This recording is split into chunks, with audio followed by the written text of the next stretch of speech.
Hello, everyone. Before we begin, let me ask you something. Have you ever watched a child beam with pride after completing a puzzle or making a new friend? It's an incredible sight, isn't it? Today, we're diving into this critical aspect of childhood growth and discussing how parents and teachers can play a pivotal role in guiding children through their learning journey. So, buckle up. We're about to explore the intricate and fascinating world of emotional and social development in children. We will be covering the following: 1. Building self-esteem and confidence in children. 2. Encouraging social skills and friendships. 3. Understanding and managing emotions. 4. Coping with anxiety or stress in school or social settings. 5. Fostering resilience and problem-solving skills. 6. The role of play in emotional and social development. And 7.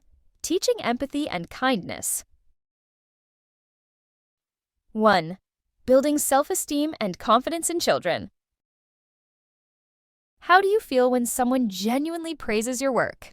Pretty good, right? Now imagine the power of that praise on a child who is still discovering their place in the world.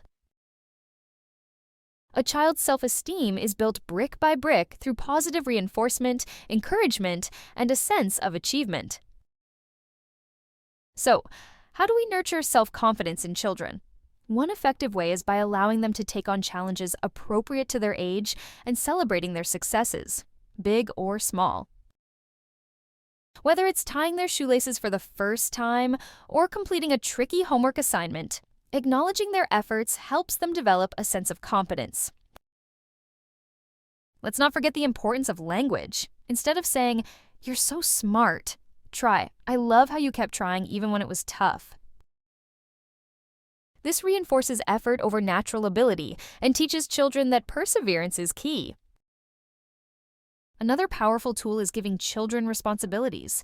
Have you ever seen a child glow with pride after being assigned a task, no matter how small?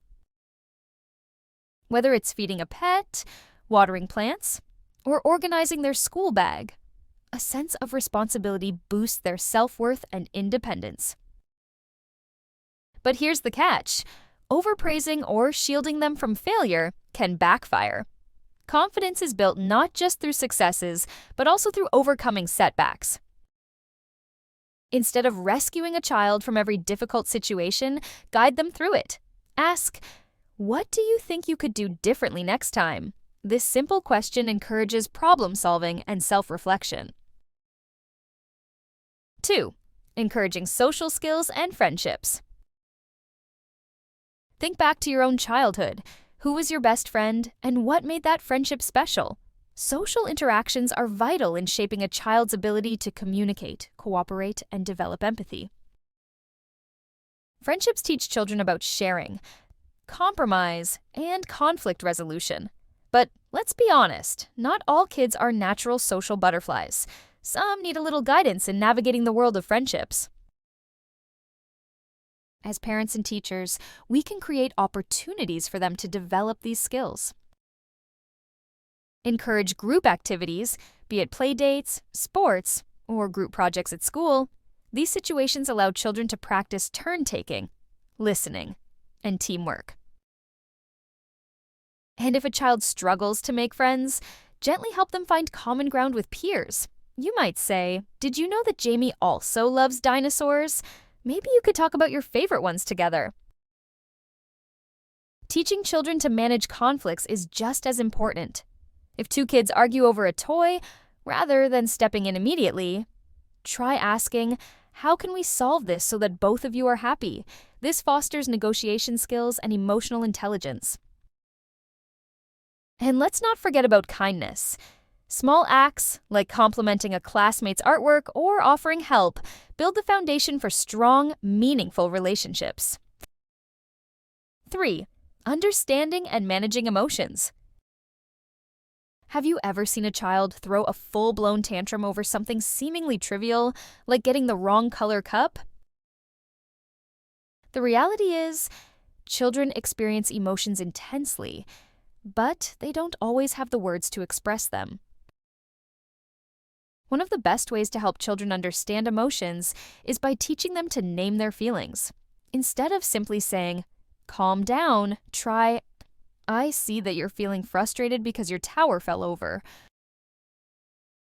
Would you like to try again, or take a deep breath first?" Labeling emotions helps children process and manage them better. A great technique is storytelling. Share stories where characters experience different emotions and discuss how they handled them. Ask, "What do you think the character felt when that happened?" This builds empathy and emotional awareness. Deep breathing exercises, mindfulness activities, and using a calm corner at home or in the classroom can also work wonders in teaching emotional regulation. Over time, children will learn that emotions aren't something to fear, they're something to understand and manage. 4. Coping with anxiety or stress in school or social settings. Do you remember that nervous feeling before giving a presentation or meeting new people? Kids feel the same, but they may not always know how to express or handle it. Stress and anxiety in children can show up in various ways: clinginess, stomach aches, avoidance of activities, or even outbursts. It's important to recognize these signs early and help children develop healthy coping mechanisms. One effective strategy is preparing them for new experiences. If a child is nervous about starting a new school, take them for a visit beforehand, talk about what to expect, and introduce them to potential friends or teachers. The more familiar something feels, the less scary it becomes. Encourage positive self-talk. Instead of, "I can't do this," teach them to say, "I can try my best." Simple phrases can reframe their mindset and reduce stress. And of course, let's not underestimate the power of physical activity. Running, dancing, or even stretching can help release stress and boost their mood. After all, who doesn't feel better after a little movement? 5. Fostering resilience and problem-solving skills. Have you ever met someone who seems to bounce back from setbacks effortlessly? That's resilience in action. Resilience is the ability to adapt and thrive in the face of challenges, a skill that serves children well throughout life. So, how do we build resilience in children? One way is through problem solving. Instead of fixing problems for them, guide them toward finding solutions. Another key element is teaching that failure is not the end. It's a learning opportunity. Share stories of famous figures who faced setbacks before succeeding. Ask, "What do you think would have happened if they gave up?" This helps children see challenges as stepping stones rather than roadblocks. Building a strong support system also plays a role.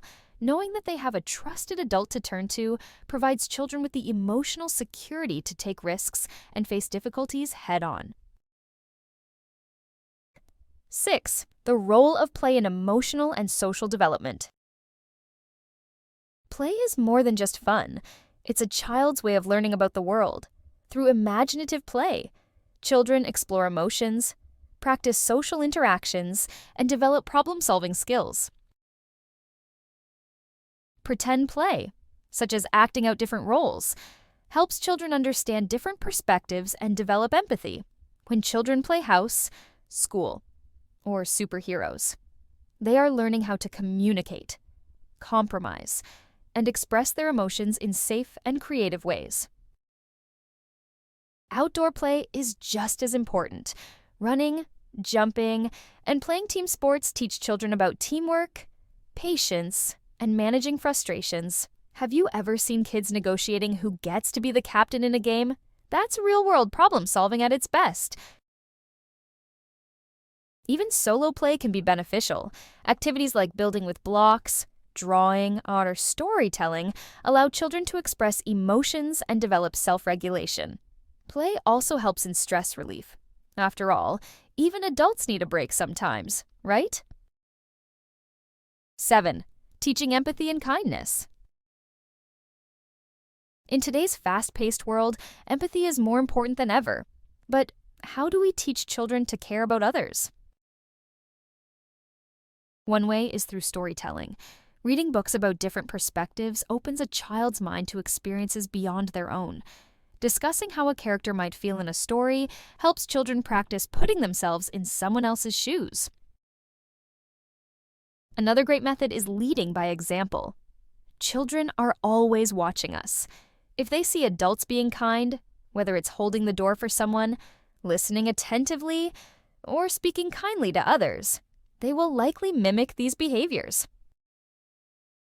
Simple daily acts of kindness can also have a huge impact. Encouraging children to say please and thank you, help a classmate, or even check in on a friend who looks sad fosters a culture of kindness. A fun activity is the kindness jar. Every time a child does something kind, add a note to the jar. At the end of the month, read the notes together to reinforce positive behavior. Teaching children about empathy also includes helping them understand that it's okay to make mistakes. If a child accidentally hurts someone's feelings, instead of shaming them, guide them in making amends.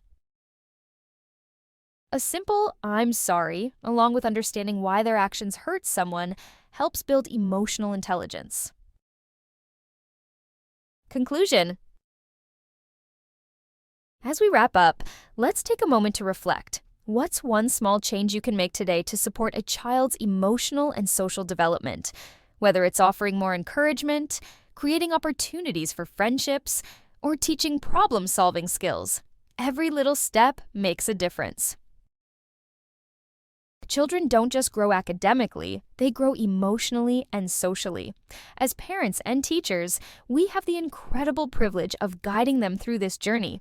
Let's embrace it with patience, love, and a few well-timed jokes along the way. Thank you for being part of this conversation. And remember, raising emotionally strong, socially confident children isn't just a responsibility, it's an adventure. Don't miss the live and interactive session for this episode. Stay tuned for details on when it will happen with our subject matter expert.